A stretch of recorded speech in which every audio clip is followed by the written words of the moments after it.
O submarino do fim do mundo da Marinha Russa surgiu novamente e deixou Washington em alerta. O poderoso K-329 Belgorod, de 180 metros, lança torpedos Poseidon, armas nucleares capazes de causar tsunamis radioativos.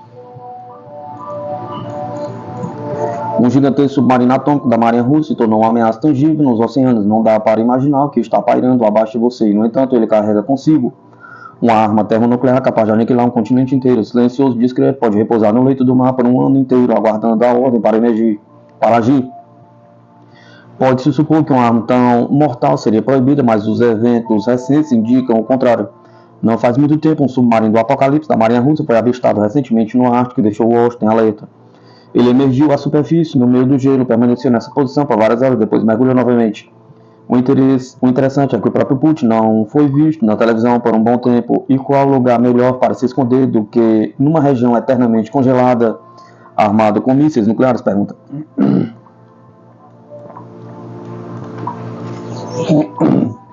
No entanto, o que é esse submarino do Apocalipse? Pergunta. O submarino conhecido popularmente como o submarino do fim do mundo é o K-329 Belgorod, o submarino nuclear russo. Ele é famoso por ser a plataforma de lançamento dos torpedos Poseidon, que são armas nucleares capazes de causar tsunamis radioativos. O Belgorod é um dos submarinos mais avançados e poderosos da Rússia e sua função principal está ligada a operações estratégicas, além de ser uma potencial ameaça nuclear. O submarino nuclear K-329 Belgorod da Marinha Russa fazia originalmente parte do projeto anti-submarino e supunha-se que a sua construção fosse bastante comum. Sua contraparte mais próxima era um submarino chamado Kursk, que afundou no Mar do Barents em 2000. Não se sabe se foi o desastre do Kursk ou algum outro fator que influenciou os engenheiros, mas o Belgorod foi bastante modificado. Um compartimento adicional de 30 metros foi cortado em sua seção central, onde antes estavam localizados os mísseis. O comprimento total dos submarinos de propulsão nuclear ultrapassa 180 metros, um novo recorde. Para lhe dar uma ideia melhor de seu tamanho, imagine um prédio de 9 andares deitado e multiplique isso por 6. É assim de colossal que é essa coisa. Como resultado do Belgorod, com 180 metros. É o submarino mais extenso do mundo, 10 metros maior do que o classe Oride dos Estados Unidos, que atualmente é considerada a mais poderosa. No entanto, poderiam os russos competir com eles? Pergunta.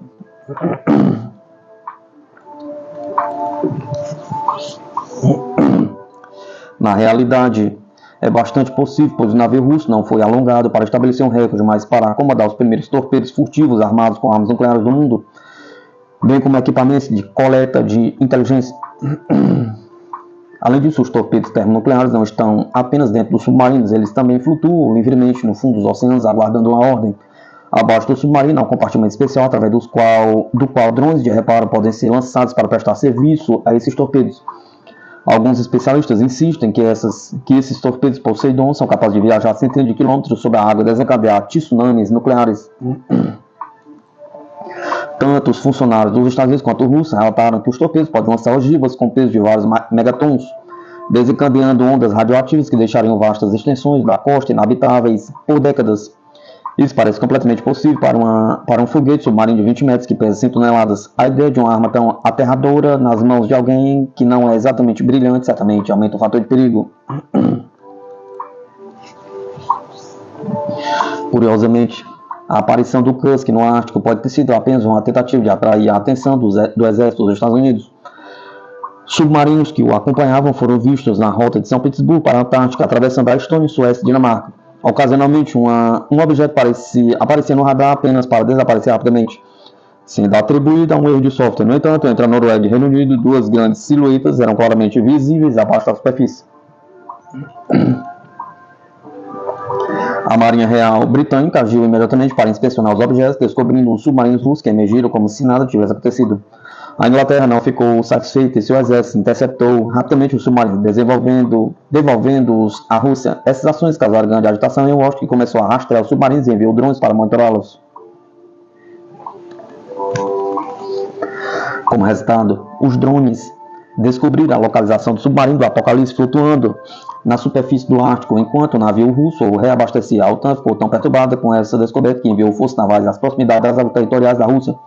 A frota americana sozinha consiste em 23 navios, todos os quais estão no Mar Negro, causando um sério problema, tudo provocado por apenas 2 submarinos, ou talvez 3. Mas tanto o Finsky quanto o Beper são submarinos nucleares armados até os dentes. Ambos têm mísseis de cruzeiro manobrável para inimigos na superfície. Nos anos anteriores, os 2 submarinos nucleares navegavam na superfície ao longo da costa da Noruega, provavelmente porque os navios não estavam prontos para combate. Mas agora a Marinha Real Britânica confirmou que ambos submarinos mergulharam sob a água e ressurgiram mais tarde, indicando que ambos estão totalmente operacionais. Ambos têm reatores nucleares que lhe permitem permanecer submerso por mais de 3 meses seguidos, embora essa afirmação pareça duvidosa, já que os submarinos emergiram antes do previsto diretamente na área de tiro da Marinha Real norueguesa. Há 2 razões possíveis para isso. Ou os submarinos não estão à altura das supostas capacidades, ou isso foi outro ato de provocação. Se a segunda opção estiver certa, não, então funcionou, pois essa exibição fez com que os Estados Unidos enviassem 2 dúzias de seus melhores navios às águas próximas da Rússia. Ao saber disso, o Kremlin soou o alarme, pois pelo menos 23 couraçados se aproximavam agressivamente. Hoje sabemos que os navios da OTAN que entraram no Mar Negro eram destroyers de mísseis americanos, como os ROS. Os submarinos da Marinha Russa tiveram motivos para se preocupar com sua integridade e segurança. O único porta-aviões da Rússia, o almirante, esteve se preparando para ajudar seus camaradas submarinos, pois é a única embarcação capaz de lidar com a Marinha Americana. No entanto, surpreendentemente, neste momento crucial, um importante navio da Marinha Russa, inexplicavelmente, pegou fogo. É possível que tudo isso tenha sido um ato de sabotagem. No entanto, as informações que chegaram à mídia é que o fogo foi extinto com sucesso, antes que causasse muitos danos, mas causou muito pânico e estresse. Isso destaca este porta-aviões em primeiro lugar, com seu tamanho de 300 metros de comprimento e 72 metros de largura, equivalente a 3 campos de futebol. Esse gigante é projetado para transportar 28 bombardeiros e 24 helicópteros de combate. Está claro que tal frota de equipamentos representaria uma ameaça significativa para qualquer inimigo, especialmente se as aeronaves estiverem armadas com os poderosos sistemas de mísseis e hipersônicos Kinzhal. Ao contrário de muitos outros navios de guerra de sua classe, o almirante da Marinha Russa é realmente capaz de se defender. Por exemplo, os mísseis Kinzhal são projéteis capazes de atingir velocidade de 400 metros por segundo e voar até 12 milhas no céu, desferindo golpes mortais em posições chaves do inimigo. Embora os mísseis hipersônicos do almirante causem medo, eles não têm outra chance contra os submarinos nucleares, os mais antigos, os quais ainda poderiam destruir esse milagre da engenharia.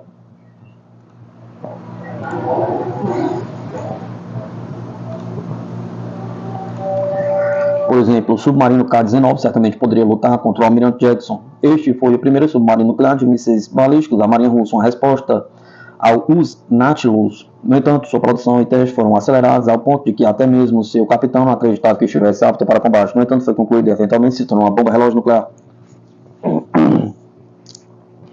Em 1961, o K-19 estava realizando exercício no Atlântico Norte. No entanto, em meio a uma manobra, um tubo estourou. A situação era inimaginavelmente perigosa. No momento do incidente, o K-19 estava operando perto de uma base da OTAN no Atlântico e a explosão, embora acidental, poderia ter levado os Estados Unidos e seus aliados a acreditar que a União Soviética estava tentando iniciar uma guerra nuclear. Ao saber do ocorrido, o capitão Nicolau imediatamente pediu voluntários para ir ao compartimento do reator e consertar o vazamento. Sem um equipamento adequado para se proteger, todos sabiam que quem se oferecesse como voluntário provavelmente não voltaria. Entretanto, 21 homens corajosos se ofereceram imediatamente. Infelizmente, o sistema de resfriamento temporário instalado pela equipe funcionou suficientemente bem para que outro submarino russo, o S-270, aparecesse no último minuto e evacuasse a tripulação. O submarino K-19 da Marinha Russa foi rebocado de volta à base, mas a equipe de engenharia recebeu dose negativa de radiação através de gás e vapor venenoso ao instalar o dispositivo improvisado. Embora um desastre completo tenha sido evitado caso a vida dos voluntários nos 2 anos seguintes, mesmo que o submarino tenha voltado ao serviço alguns meses após o incidente, ele experimentou falhas onde quer que fosse. Em 1969, colidiu com o submarino da Marinha Americana, da classe Gato, e 3 anos depois, um incidente a bordo causou 32 vítimas em alto mar. Esses eventos reforçam o quão perigosas são essas máquinas de guerra, mesmo quando não estão em combate ativo.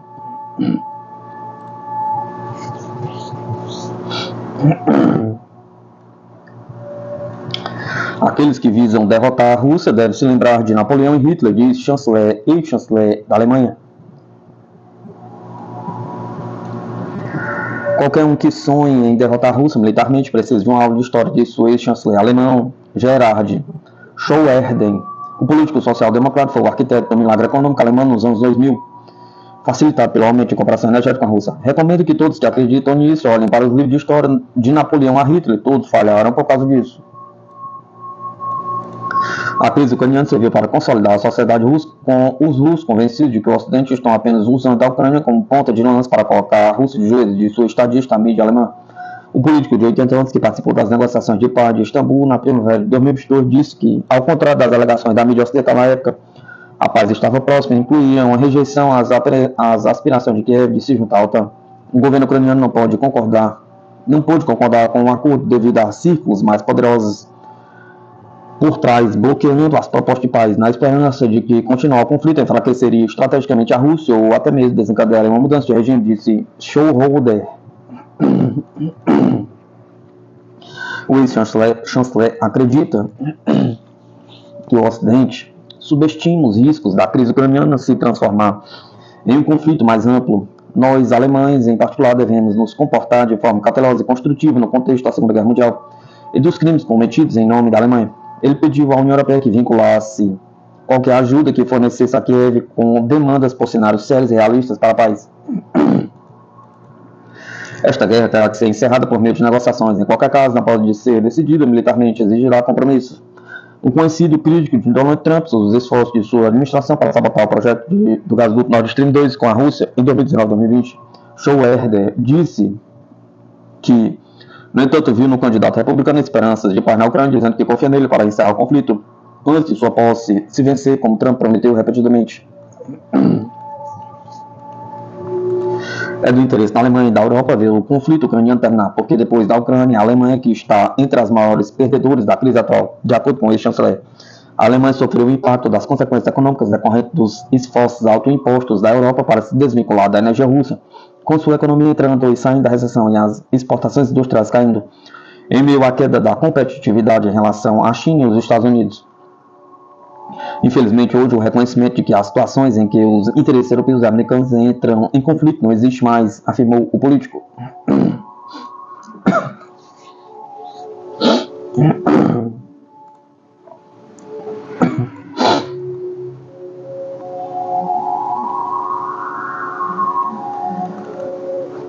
Relatório da Microsoft aponta interferência de ataques cibernéticos de Rússia, China e Irã nas eleições dos Estados Unidos. O site Foreign Policy divulgou nesta quinta-feira, 19 de setembro, que um novo relatório da Microsoft trouxe preocupações sobre a influência de países estrangeiros nas eleições presidenciais dos Estados Unidos. De acordo com o documento, China, Rússia e Irã estão usando ataques cibernéticos e campanhas de desinformação para desestabilizar o processo eleitoral e influenciar os resultados da votação marcada para 5 de novembro.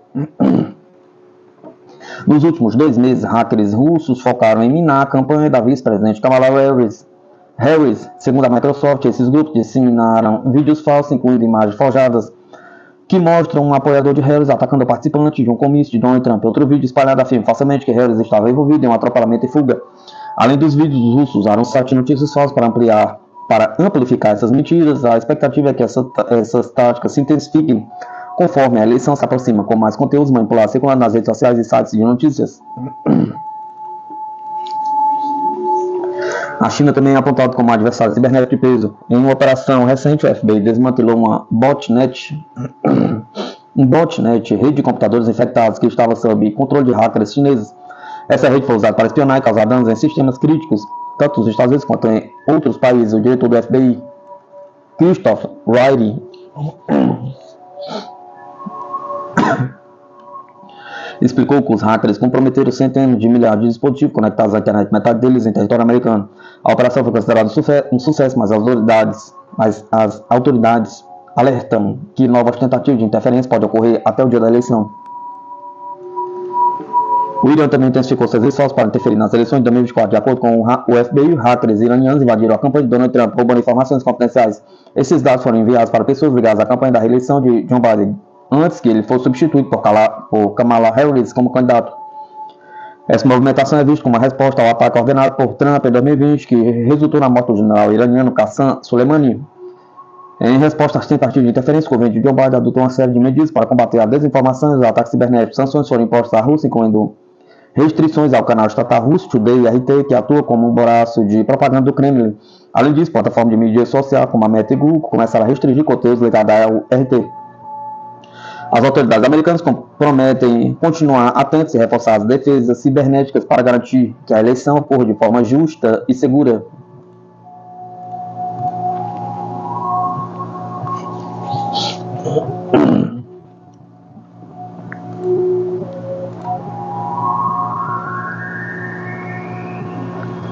Frota do Pacífico da Rússia e Marinha Chinesa iniciam um exercício conjunto no mar do Japão.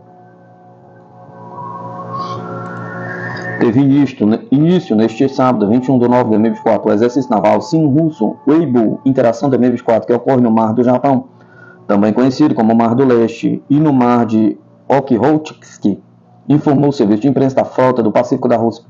Um destacamento conjunto de navios de guerra da Frota do Pacífico Russa e da Marinha Chinesa partiu de Vladivostok para conduzir o exercício naval conjunto Weibo Interação 2024, disse a frota em um comunicado.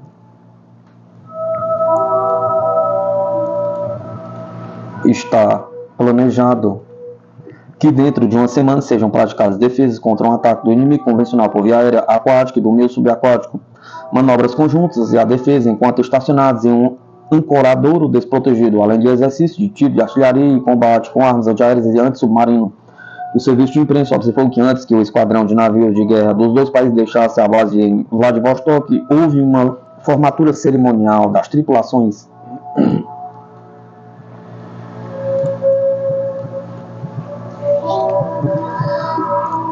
No curso da prática das manobras, as tripulações dos navios realizaram fogo de artilharia e uma série de exercícios de combate com armas antiaéreas e antissubmarinas, acrescentou o Ministério da Defesa da Rússia. Do lado russo, os contra-torpedeiros antissubmarinos da Frota do Pacífico, o almirante Panteleyev e o almirante Tribututs, as corvetas antissubmarinas MPK-82 e MPK-107, bem como a corveta Smersh, estão participando dos exercícios. A Marinha do Exército da Libertação Popular da China, representada pelos contra-torpedeiros Xining e Wish, a fragata Lingyin e o navio de suprimentos integrado Taihu. Os navios chineses chegaram a Vladivostok na quinta-feira, 18, durante sua estadia na base principal da Frota Russa do Pacífico. Os marinheiros chineses participaram de eventos esportivos e culturais.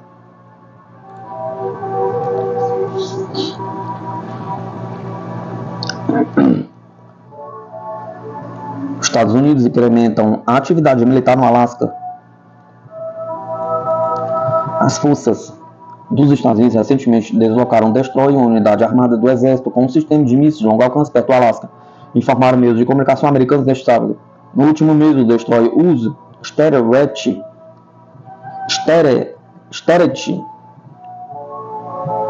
foi enviado à costa do Alasca e tropas do Exército desembarcaram em uma ilha remota desse território americano. Além disso, o esquadrão de caça e outros aviões com base no Alasca foram colocados em alerta máximo, segundo a imprensa norte-americana. De acordo com a imprensa americana, cerca de 130 soldados da 11ª Divisão Aerotransportada do Exército dos Estados Unidos das Forças de Tarefas Multidomínio 1 e 3 enviaram unidades para Sheimian, nas Ilhas Aleutianas, controladas pelos Estados Unidos a cerca de 1,2 mil quilômetros a oeste de Anchorage, como parte de um exercício previamente planejado. O deslocamento também inclui um sistema de foguetes de artilharia de alta mobilidade HIMARS, retirado da base conjunta Larry McChord em Washington, e radares para rastrear ameaças aéreas. O destroyer Sterett, que saiu do porto base em San Diego no início deste mês, atracou nesta semana em um porto pouco utilizado em Dutch Harbor, a cerca de 1,1 mil milhas a sudoeste de Anchorage, nas Ilhas Aleutianas, enquanto patrulhava o mar de Bering. Um porta-voz do Comando Norte dos Estados Unidos enviou um comunicado por e-mail afirmando que o destroyer estava desdobrado para apoiar a missão de defesa marítima do Comando Norte dos Estados Unidos em resposta ao conhecido exercício russo daquela região, de acordo com a imprensa americana. Trata-se de uma operação sustentável que iniciamos para garantir que respondemos Com presença, e demonstramos a importância da soberania dos Estados Unidos, declarou o vice-comandante da Quarta Costeira dos Estados Unidos, almirante Kevin Lundy, durante uma audiência no Senado.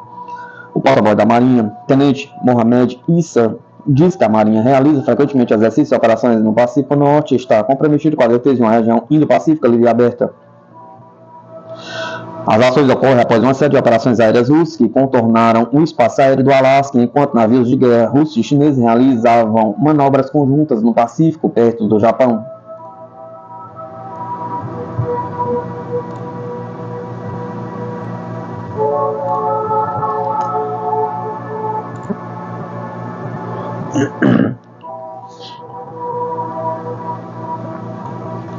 Mídia. Construção naval dos Estados Unidos pede posições para a China e procura ajuda em aliados na Ásia.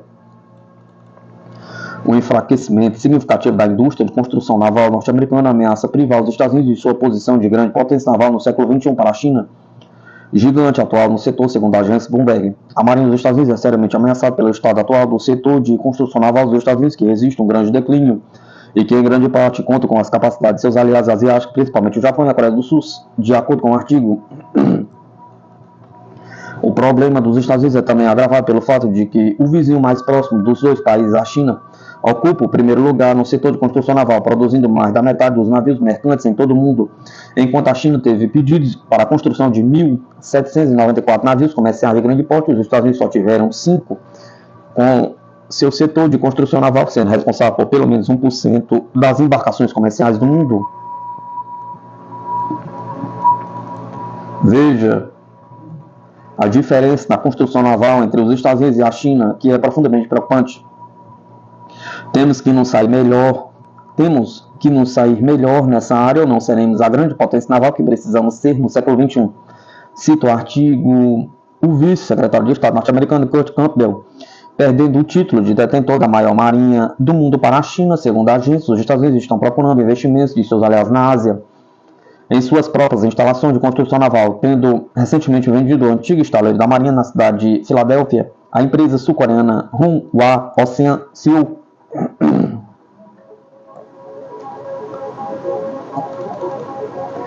Além disso, a Bloomberg observa que em julho, os Estados Unidos, o Canadá e a Finlândia anunciaram um plano para construir conjuntamente quebra-gelos para competir com a China e a Rússia no Ártico. Por último, a Rússia relatou anteriormente que o Brasil, entre outros, manifestou interesse na criação de um centro científico e educacional internacional no arquipélago de Svalbard, Spitsbergen, na denominação russa. Porém, o setor de construção naval dos Estados Unidos está, obviamente, muito longe do que se precisa para competir com os gigantes da Ásia-Pacífico, segundo a mídia. Mesmo com o apoio da Hanwha e possivelmente de outras empresas asiáticas, os Estados Unidos levarão anos para aumentar a sua capacidade e reduzir os custos de forma significativa, o suficiente para melhorar um setor que continua sendo uma fração minúscula do da China, afirmou o artigo.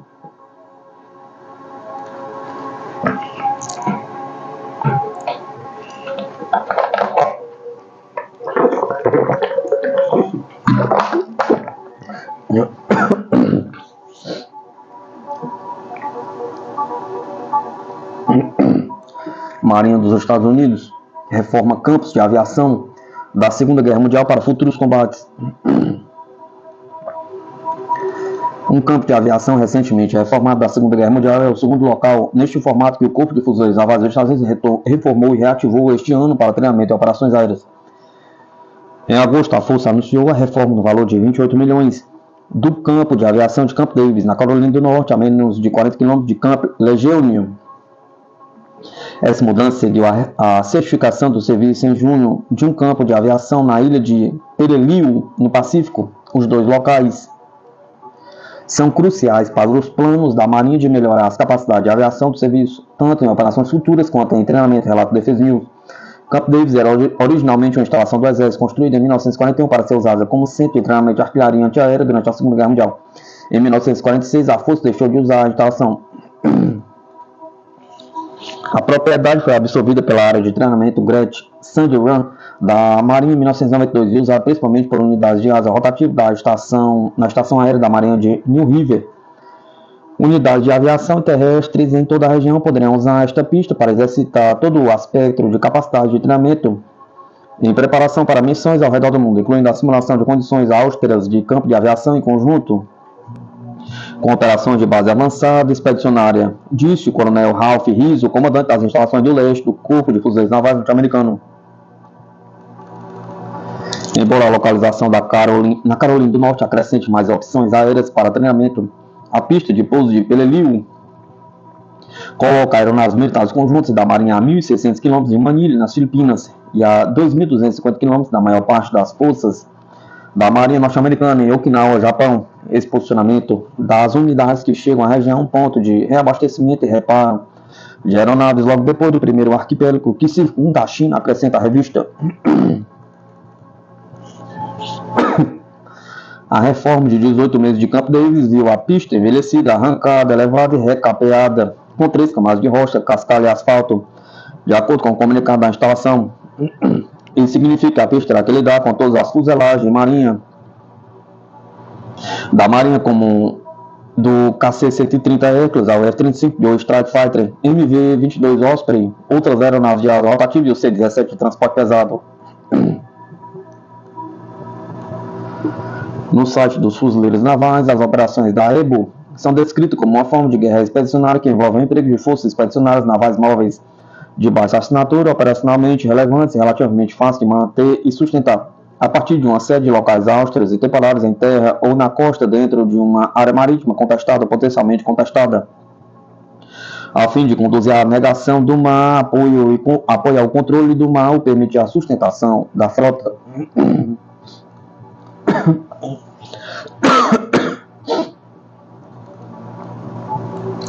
Novo chefe militar da União Europeia defende estoques obrigatórios de munições para rivalizar com China e Rússia. O primeiro comissário de defesa da União Europeia quer reforçar Estados-membros a estocarem níveis mínimos de munição e outros suprimentos, dizendo que essa é a melhor maneira de aumentar a indústria de armas do bloco a fim de prepará-la para a guerra. De acordo com o Financial Times, Aldros Kubilius diz que a União Europeia deve se preparar para um ataque russo dentro de alguns anos. Kubilius comparou seu plano a acordos semelhantes para gás natural, segundo os quais os países devem manter reservas e compartilhá-las com vizinhos necessitados. Por que não temos algum tipo de critério chamado segurança militar para manter um estoque tal e tal quantidade de projetos de artilharia e alguns outros produtos? Pergunta. Digamos, pólvoras, explosivos? Pergunta. Você traz valor agregado à segurança dos Estados-membros, mas, além disso, você está criando demanda permanente para a produção, que é o maior problema para a indústria de defesa. Eles não têm pedidos estáveis de longo prazo para a produção, afirmou a autoridade europeia citada pelo jornal. Segundo a mídia, a Finlândia, vizinha da Rússia, é um dos poucos Estados-membros com grandes reservas de armamento, enquanto relatos da mídia na Alemanha em 2022 disseram que o seu exército ficaria sem munição após 2 dias de combates. Em março, a União Europeia destinou 500 milhões de euros sob a lei de apoio à produção de munição para aumentar a capacidade de produção para 2 milhões de projetos anualmente até o final de 2025. Kubilius, um ex-primeiro-ministro lituano, diz que isso foi uma melhoria em relação ao limite anual de 300 mil em 2022, mas que é preciso mais. Se eu estiver correto, ainda estamos atrás dos russos, afirmou. A presidente da comissão, Ursula von der Leyen, disse que o bloco precisa gastar 500 bilhões de euros para compensar o déficit nos gastos com defesa desde o fim da Guerra Fria na década de 1990. Von der Leyen deu a Kubilius 100 dias para assumir o cargo para produzir um white paper sobre a estratégia de defesa. Ele deve incluir um escudo aéreo europeu que custaria centenas de bilhões de euros e um sistema de defesa cibernética, disse a presidente. Kubilius quer que os Estados-membros da União Europeia tomem dinheiro emprestado para isso em conjunto. Uma ideia que, por enquanto, é contestada pelos contribuintes líquidos do orçamento. Alemanha e Holanda, diz o jornal. Há também planos para a indústria da União Europeia, incluindo a Inglaterra, que deixou o bloco. Consideraremos a Inglaterra como parte da Europa, ele disse. Os europeus democráticos devem ser tão unidos quanto possível. Veja o perigo de nossa fraqueza. Mas os chineses também estão observando. Os chineses chegaram a uma conclusão simples. O Ocidente é bem fraco. Apesar do fato de o poder de gasto econômico ocidental combinado ser 5 vezes mais forte do que o russo, não somos capazes de vencer. Qual é o motivo? Pergunta. É uma questão de vontade política, afirmou o futuro chefe militar do bloco.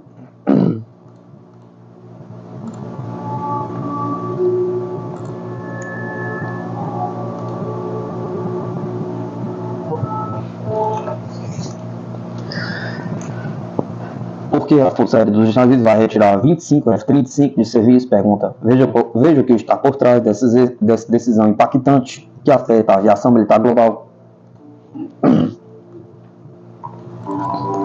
As Forças Aéreas dos Estados Unidos têm planos de aposentar 25 F-35A no ano fiscal de 2026, de acordo com um relatório recente do Departamento de Defesa, que descreve como o serviço planeja ter um inventário de quase 700 aeronaves até o final da década. O relatório de aquisições selecionadas, válido até 31 de dezembro de 2023, foi autorizado para publicação em agosto. Nele é indicado o número de caças que o serviço pretende desdobrar a cada ano até o ano fiscal de 2029, com pesos previstos de 2 a 4 F-35A por ano, para um inventário total de 664 aeronaves.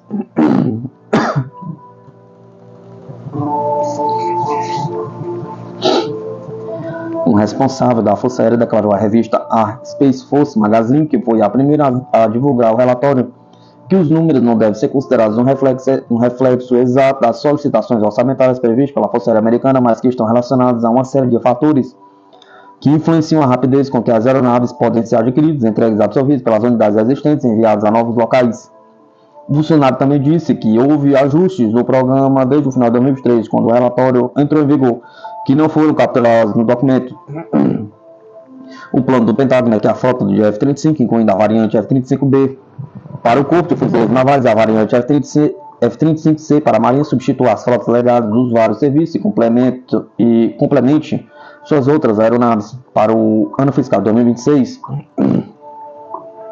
o relatório delineia um plano para retirar 16 F-35B e 20 F-35C, com o objetivo de alcançar o inventário de 245 e 219 dessas aeronaves, respectivamente, até o ano fiscal de 2029. As perdas previstas para as frotas do Corpo de Fuzileiros Navais e da Marinha variam de 0 a 2 por ano, aproximadamente a metade do que a Força Aérea prevê.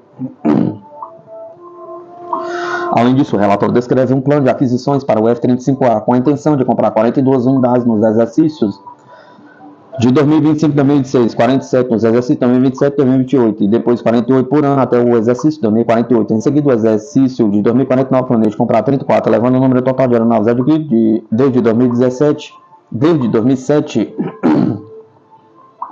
para 1.763 aeronaves F-35. A solicitação orçamentária da Força Aérea para 2025 também esboça o pedido do serviço por 42 F-35A, conforme mostra o documento de aquisições. O Pentágono autorizou no início deste ano a produção em pleno rendimento dos caças F-35 de Strike Fighter, segundo informou anteriormente o Defesa News.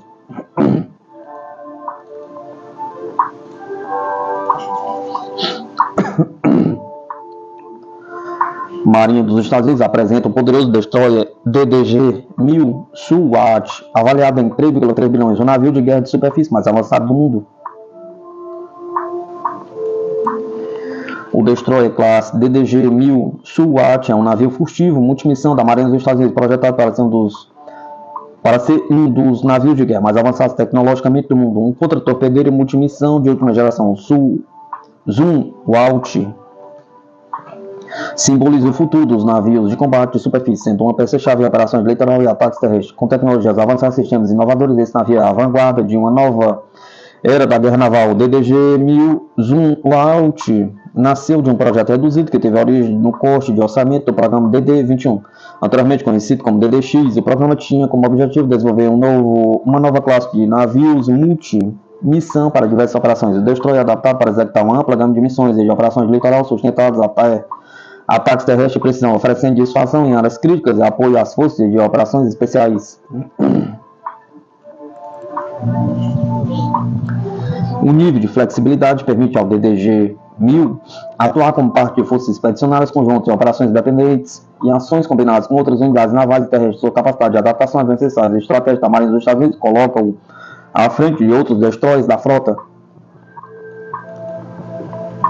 Uma das características mais impressionantes do Zumwalt é a integração de tecnologias avançadas. O navio incorpora sistemas humanos otimizados para melhorar a eficiência operacional, reduzir a tripulação necessária e diminuir os custos de operação e suporte. Além disso, a qualidade de vida da tripulação foi priorizada, tornando o DDG-1000 um ambiente de trabalho moderno e funcional.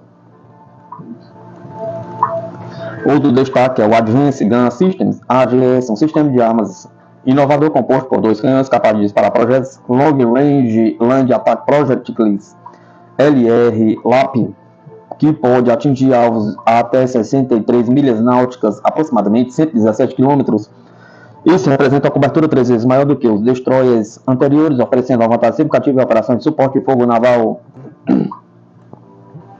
O DDG-1000 Zoom Out possui uma poderosa capacidade ofensiva e também se destaca por sua descrição de capacidades defensivas. Equipado com sensores ativos e passivos, o navio possui um radar de banda dupla, que permite vigilância aérea e marítima em áreas complexas de difícil navegação. Esse radar é essencial para missões em zonas litorâneas, onde a interface entre o mar e a terra pode ser desafiadora para a maioria dos navios de guerra. O design SILT do Zoom Out, com uma superestrutura composta e um mastro multifuncional integrado, proporciona uma redução significativa na assinatura de radar, tornando-o menos detectável por inimigos. Além disso, a assinatura acústica reduzidamente sua descrição, permitindo que o navio de guerra opere de forma mais silenciosa e menos vulnerável à detecção em áreas de alta ameaça, como regiões costeiras.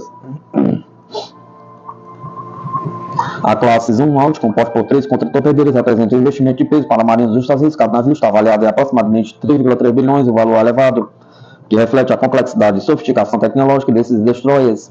O orçamento de defesa de 2010 do Departamento de Defesa dos Estados Unidos já previa a construção dessas 3 embarcações, consolidando a importante estratégia do programa DDG-1000.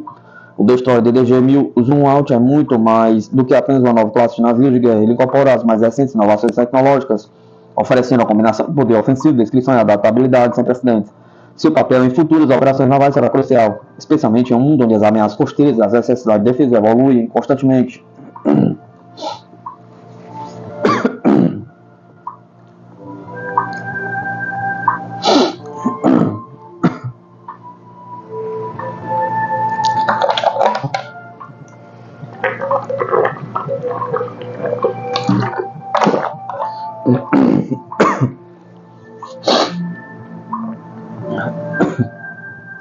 Força Aérea dos Estados Unidos e Boeing apresentam um projeto inovador durante a conferência. Drones MK-25 prometem revolucionar operações de reabastecimento aéreo em ambientes de combate.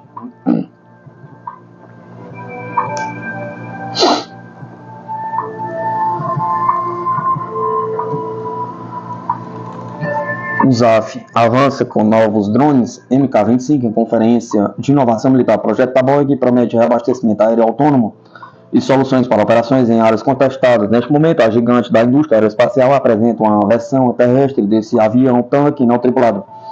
O MK-25 Land Base Variante LBV, que foi projetado para suprir as crescentes necessidades da Força Aérea dos Estados Unidos, o ZAF em operações de combate de alto risco.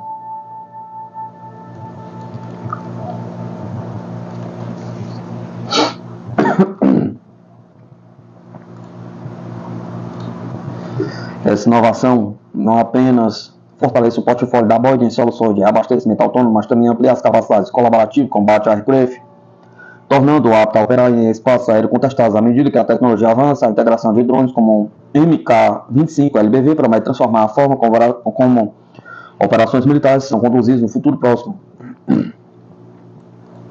Segundo a Boeing, o novo MK-25 LBV apresenta uma envergadura de 28 metros, um aumento considerável em relação aos 23 metros da versão original da Marinha, o Stingray. Essa alteração elimina a necessidade de asas dobráveis essenciais para a operação em porta-aviões e permite um aumento de 40% da capacidade de combustível nas asas. Com isso, o MK-25 LBV se torna mais eficiente em missões prolongadas de reabastecimento, especialmente em regiões de alto risco. Embora seja um projeto desenvolvido de maneira independente pela Boeing, a empresa trabalha em conjunto com a USAF para garantir que o drone MK-25 LBV atenda às necessidades específicas de combate e reabastecimento aéreo em espaços contestados. Além disso, o novo modelo é compatível com a análise da USAF sobre a Next Generation Aerial Half-Wing Systems M-Guides, que deve ser concluída ainda este ano. Espera-se que essa análise resulte em uma abordagem integrada, utilizando vários sistemas, incluindo aeronaves tanques autônomas de menor porte para missões extremas. John Scud, diretor interino do programa MK-25, destacou que o LBV não se limita ao reabastecimento de aeronaves, pode ser adaptado para missões de inteligência, vigilância e reconhecimento, guerra eletrônica e alerta aéreo antecipado. O novo design permite que o uso do sistema de mangueira e drogue. O novo design permite o uso de um sistema de mangueira e drogue em vez de lança, facilitando o reabastecimento de aeronaves equipadas com sondas receptoras, como os caças da Marinha dos Estados Unidos. O LBV apresentado durante a conferência foi exibida uma imagem sendo reabastecido pelo PODS de um KC-46, evidenciando sua compatibilidade com diferentes aeronaves. Uma característica importante dessa variante terrestre é a sua flexibilidade para reabastecer o CCA, uma aeronave colaborativa desenvolvida para operar em ambientes desafiadores. O LBV pode ser adaptado para atender a futuras necessidades de combate da Força Aérea, com possibilidade de inclusão de sistemas adicionais como armamentos. A principal diferença do LBV em relação à versão original reside nas suas asas alargadas.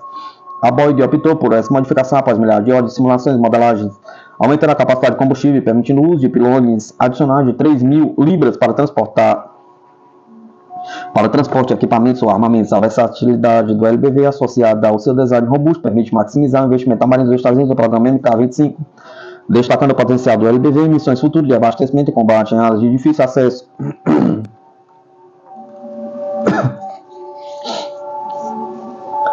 O MK-25 Stingray, projeto inicial da Boeing para a Marinha dos Estados Unidos, já está em fase avançada de produção. Atualmente, 6 unidades estão sendo fabricadas nas instalações da empresa em St. Louis, Missouri, com 5 delas destinadas ao desenvolvimento e testes aéreos, preparando o terreno para a futura produção em larga escala.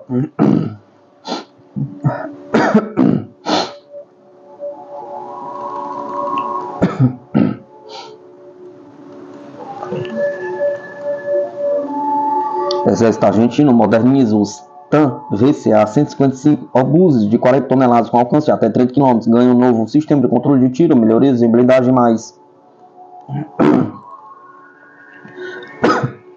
O Ministério da Defesa da Argentina anunciou que 17 obuses antropopsados TAM VCA 155 do exército serão restaurados e modernizados. Esse interessante anúncio foi feito em 17 de setembro, revelando que os fundos necessários já haviam sido alocados no orçamento. A produção argentina dos obuses TAM VCA 155 começou no final da década de 1990. Esses impressionantes veículos combinam a torre do obus italiano Palmaria de 155 mm com o chassi do tanque TAM fabricado localmente.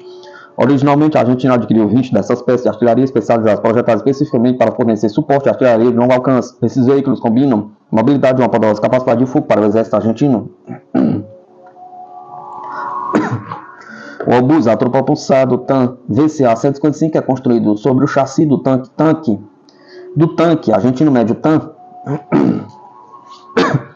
É construído sobre o chassi do tanque argentino médio TAM e possui uma torre derivada do obus italiano Palmaria de 155 mm. Esse poderoso veículo de artilharia sobre esteiras está equipado com um obus de calibre 155 mm 41, capaz de fornecer suporte de fogo robusto de longo alcance. Com um projeto padrão de alto poder explosivo, o alcance efetivo do obus é de cerca de 24 km, podendo atingir até 30 km com projetos assistidos por foguetes. A torre tem capacidade de girar 360 graus, permitindo maior flexibilidade de mira sem necessidade de reposicionar o veículo, aumentando a sua versatilidade operacional. O VCA 155 é movido por um motor diesel MTU MB 833K500 de 720 cavalos, que permite ao veículo atingir uma velocidade máxima de 55 km e uma autonomia de aproximadamente 500 km. Com um peso de 40 toneladas, essa poderosa máquina foi projetada para enfrentar uma variedade de terrenos com eficácia. Seu sistema de suspensão, que utiliza as barras de torção e amortecedores hidráulicos, oferece estabilidade e agilidade em terrenos acidentados, tornando o veículo adequado para operar nos diversos ambientes da Argentina. O VCA 155 requer uma tripulação de 5 pessoas, motorista, comandante, artilheiro e 2 carregadores. Está equipado com um sistema de carregamento semiautomático que permite disparos rápidos, atingindo a cadência de um disparo a cada 15 segundos para a defesa. Ele conta com um armamento secundário, geralmente uma metralhadora de 7,62 mm, montada no teto. As variantes modernizadas também vêm equipadas com sistema de controle de tiro atualizados e melhorias nas comunicações internas, aumentando significativamente a eficácia operacional do veículo.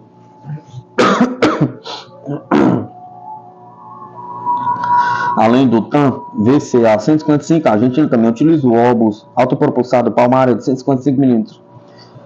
O país adquiriu 20 torres Palmaria em 1986 e as montou em chassi TAM modificados, criando a variante TAM VCA Palmaria. Esse sistema conta com um canhão de 155 mm L41 com alcance de até 24,7 km. O sistema de carregamento automático do Palmaria garante uma rápida cadência de tiro, permitindo disparar 3 projéteis com apenas 25 segundos. Movidos por um motor MTU MB 837 de 750 cavalos. Esse veículo pode atingir uma velocidade máxima de 60 km e tem uma autonomia operacional de 400 km. Essas unidades Palmaria, ao longo dos anos, se tornaram um componente essencial da artilharia autopropulsada argentina, complementando o VCA-155 na prestação de suporte de fogo de longo alcance. Apesar de algumas modernizações ao longo dos anos, seu estado operacional varia e há esforços contínuos para prolongar sua vida útil por meio de manutenção e atualizações regulares.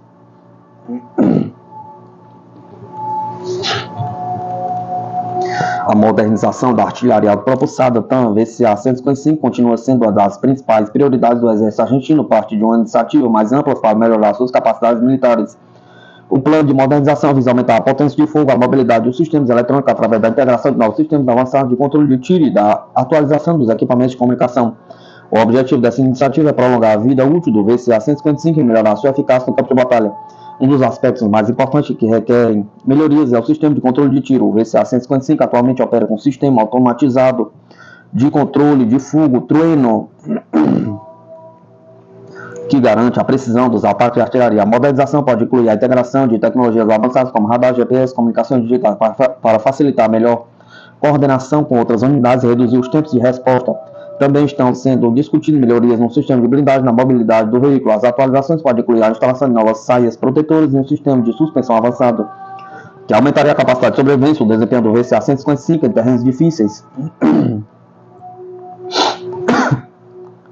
As melhorias logísticas e operacionais também são cruciais para a modernização. Com uma autonomia de aproximadamente 470 km e uma velocidade máxima de 60 km por hora, o VCA-155 está bem adaptado à vastidão do território argentino. No entanto, há margem para melhorar a eficiência do motor e o consumo de combustível. Além disso, a melhoria do seu armamento secundário ou a adição de contramedidas avançadas, como novos lançadores de fumaça, pode aumentar significativamente as capacidades defensivas do veículo.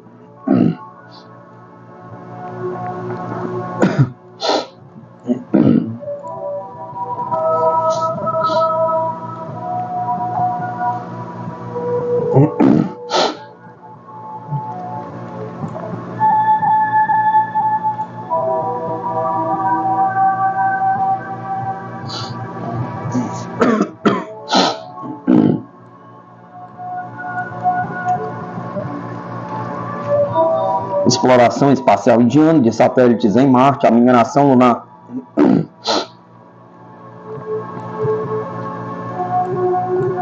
O programa espacial indiano, liderado pela Organização de Pesquisa Espacial Indiana, ISRO, evoluiu significativamente desde seu início, passando de um foco social para uma que inclui aplicações militares devido às crescentes tensões geopolíticas, particularmente com a China.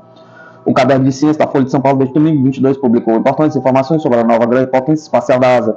As origens do programa podem ser rastreadas em 1962, quando o Comitê Nacional Indiano para a Pesquisa Espacial foi estabelecido, mais tarde substituído pelo ISRO em 1969. O primeiro líder indiano, após a independência do país da Inglaterra, Jawaharlal Nehru, preparou o cenário para um programa espacial pacífico e socialmente orientado, com o lançamento de satélites para comunicação, meteorologia e sensoriamento remoto, tendo precedência sobre estratégias militares. À medida que a China consolidou sua posição como superpotência, como uma potência espacial, a Índia começou a mudar seu foco para aplicações militares. Um ponto de virada significativo foram os testes de mísseis antissatélites da China em 2007, que destacaram a importância de proteger o sistema de comunicação e navegação de ameaças potenciais. Essa mudança de foco levou ao desenvolvimento de tecnologias como sistemas de defesa antimísseis balísticos e sistemas de navegação baseados em satélite. O programa espacial da Índia atingiu vários marcos, incluindo se tornar o primeiro país a colocar em sucesso um satélite na órbita de Marte em sua primeira tentativa em 2014 e pousar em uma nave espacial na Lua como parte da missão Chandrayaan-3 em 2023. Essas realizações posicionaram a Índia como uma força formidável na corrida espacial global. Embora ainda haja uma lacuna significativa entre a Índia e as principais potências espaciais dos Estados Unidos e a China, o governo indiano alocou um orçamento de 1,5 bilhão para o Departamento Espacial para o período 2024-2025, um investimento de monta que visa consolidar a posição indiana como uma grande potência espacial asiática. Esse financiamento ajudará o país a melhorar sua representação global em termos econômicos e militares e a participar de potenciais ciclos econômicos futuros relacionados ao espaço, como a mineração lunar. O programa espacial indiano também pretende enviar sua primeira astronauta ao espaço no segundo semestre de 2025, potencialmente pousar um indiano na Lua até 2040. A indústria espacial indiana deve crescer 5 vezes na próxima década, atingindo aproximadamente 44 bilhões, impulsionada pelo crescimento econômico do país e pela vontade política de avançar suas capacidades espaciais. Em resumo, o programa espacial indiano evoluiu de uma iniciativa pacífica e socialmente motivada para uma que agora inclui aplicações militares devido à dinâmica geopolítica em mudança. Com uma rica história em matemática, astronomia e filosofia, o programa espacial da Índia está pronto para o crescimento e o sucesso contínuos, visando garantir sua posição como uma grande potência espacial nos próximos anos.